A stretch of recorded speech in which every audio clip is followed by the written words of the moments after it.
I wanted to film you filming yourself. Was that for YouTube what you just did? I'll film it. No, I don't want to be on camera. Oh. Take me off camera. Okay. No, you don't have to.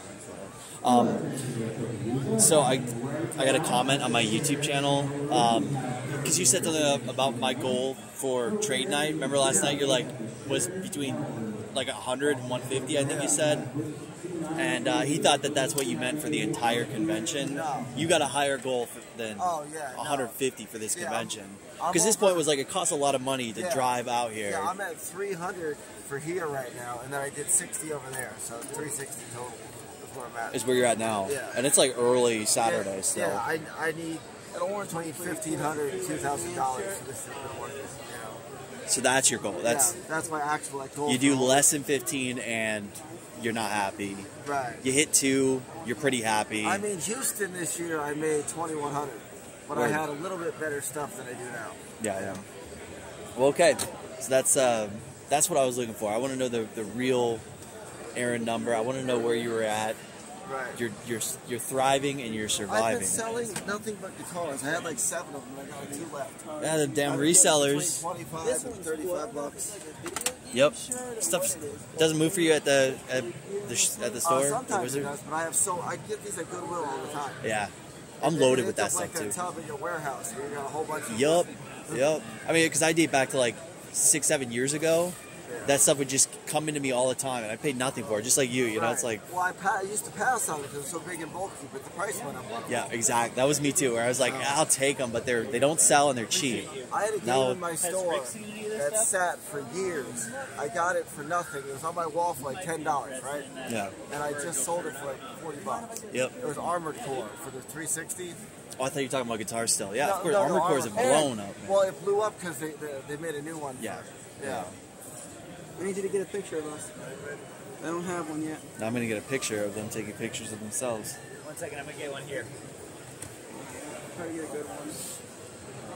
Now let's take a look at the Video Game Wizard booth and find out why he's at $360 so far today. One might say only $360, and one might say, damn, he's done $360, you know? Based on what I'm seeing here, I'm kind of like, damn, I can't believe he's done $360. Chris should get that shirt. Scrooge McDuck. That'd be a Chris shirt, yeah. I actually should have asked him where he got it. We actually found one at a thrift store, but he didn't buy it. It was a Scrooge shirt. I told him he needed to buy it. He's got the glass. Okay, so that's kind of a neat one. It's Steambot Chronicles spinoff. How weird is that? You know, Radical Reggie's favorite game ever? RPG on PS2. It's like a weird PSP game. I was going to say, I do have some good news. Joe came up to me yesterday in the hallway. And you're going to be a vendor at Really Rad Weekend. Yeah. Yeah, dude. Last time I had to sell out of my trunk.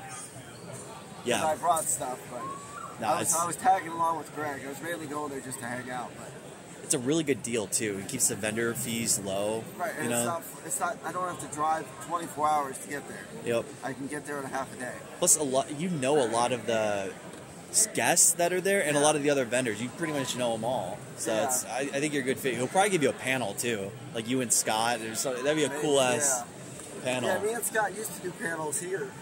But really? But then Scott started going on tours porn more often. Like they would pair you and Scott? Yeah. Anybody else involved with that? Well, they would pair Scott with Woody, and then Scott would just bring me up on stage. That's how those used to go, yeah. Those still on YouTube? Could I find those? I'll have to watch that. But that's funny. Yeah, matter of fact, one of the first panels I was on, it was a game store owner's panel, and I was just going. One of my trolls was like, "Hey, you need to go to the game store panel, learn how to run a store." And then and then they dragged me up on stage. Greg dragged me up. He's like, "Hey, you got a store? Get up here." So I gotta check that out. Yeah. Probably gotta love it. So, what? You told me what sold already. Guitars, $360. Yeah. A lot of just bits and pieces, like 5 here, 10 here. Yeah, that's usually how it works. You know, I would like to make a big chunk sale. The biggest one sale I ever made was on the setup day here. Doug, the guy that owns the store in Vegas, he spent $2,000 and bought all my Pokemon watches I had.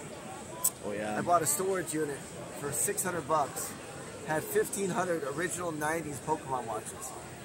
and then I wholesaled them for like $2 or $3 to Doug. And You then, let resellers win, man. You let people cherry pick you off your best stuff. well, Don't give them deals, is what I'm saying. Well, I mean, like, that's your the money Pokemon makers. watches go for like $9.99, $10.99. And then after fees and shipping, I end up with like $6. But don't you $7. feel like those you could just systematically move them at your store over the course of the next few years? Like, how many did you have? They would sit forever. They were what? They would sit forever. I made more money. How do you know? Did you taking- try? Well, yeah, I sold some here. I sold some at the store. But they weren't moving. And how much bulk did you have? Like over 100 of them? I had 1,500 watches. I had so many. 1,500. Of them. Yeah, they were taking up too much space in the store. And what did you sell them for? Like $3 a piece? I sold to Doug specifically. It was 2,000. Greg spent another like 1,000. You know. You sold them 1,500 watches for $2,000? No, he did like $2 or $3 each. Okay. Yeah, got you. he grabbed whatever I had. You know. I got you. Yeah, we sold them to a bunch of different people. I probably made $4,000 on the unit because my brother opened up a box. In one of the boxes, there was box Super Nintendo games in this dude's unit that he didn't even know was in there. Box Super Metroid. There was a bunch of empty like Super Nintendo boxes and manuals. And this is where those watches came from? Yeah. You're saying? Okay. So like we easily made $4,000 or $5,000 off of a $600 unit. So you can't really complain about it one way or another. It's a huge I don't like that profit. logic. It's not about like, well, I made my money, so I'm happy. It's like it's always about getting as much as you can, being tactical. Right. You know what I mean? That's the way you get into the baller status. You know, Right, that's how you become a millionaire. It's never about like, well, you know, I tripled my money. It's like on your good stuff, always. I don't know. I've noticed like your rare stuff always goes quickly. And I wonder if you kind of like price it too good, or if you let the resellers kind of win. Well, here, I'll ask you a question. I just sold the Earthbound card only for $300. Was that too low, or was that? It's a little too much meat on the bone for a reseller. Like I would try to find the collectors looking for it and go for $340. Kenneth gave me $400 for, but then Mike told me it was only worth $325. Market's come down a bit. I'd say like yeah. $325 is kind of on point. It's just such a easy seller. It's such a strong shop piece. And the other strategy you do with like an Earthbound is keep it at the shop. That way people are incentivized to check in more often because they're like, wow, Wizard gets good shit in. I think a lot of people might check in and be like, this guy must never get good shit. Right. You do, but it get good goes stuff all the time, quick. it just goes really fast. And if you let that stuff kind of sit in your store with a little bit of a higher price, you'll eventually get somebody that'll do a trade with you. Right. You know, like those are the kind of pieces Right. that I think M&M has the opposite problem for me. Is they have all the good stuff, but it's priced so high they overpriced, don't sell it. so it sits. Yeah, it sits. But eventually, you have to find a good middle ground. eventually they get a sucker, and I don't want to just rely on suckers. You know, Right, you can't do that. yeah. But eventually they get a sucker that comes in and like trades in a bunch of shit just for that Chrono Trigger because it's like, I I went to want. GameStop once. Somebody had a whole stack of Xbox One games. They traded it for like one game, Yeah, and I'm like, what? those idiots aren't common. That's the thing. You know, it's like you don't want to just rely on preying on the weak like that. Right? Yeah. But that would be my advice to you: is try to be a little bit tougher coming off of that nice stuff. Because I noticed it's all resellers that get that stuff off I you. think we should sell that Virtual Boy game. It's Mario Tennis. Josh said that it was highly uncommon in the box because that came in the system. It's got to be on eBay and probably like $400 in that condition. I don't know. Getting a call. Oh, Crazy K's calling you? Yeah. Should I show his phone number? Docs? No, I can't do No, that. don't do it. Hello. Over $300, almost at $400. It's not a miracle. I need like $1,500. I'm doing horrible right now. And he's calling it a miracle. Yeah, a miracle. It's going to cost me $300 in gas just to get home. I don't know, but I'm fun. Which ones? All right, so I'm gonna walk away now. And Aaron, we all know Aaron doesn't listen to advice. Is that Laurel? What's up? Hi. I was just saying hello. Oh, you want to say hi to YouTube? No. Hey, you guys are at. Do you know what number you're at, sales wise? No. You want to take a guess? I know. I know. I don't like that you know. $360. Is that good or bad? I mean, it is what it is. It is what it is. Doesn't get truer than that. So, Aaron doesn't take advice. We all know that.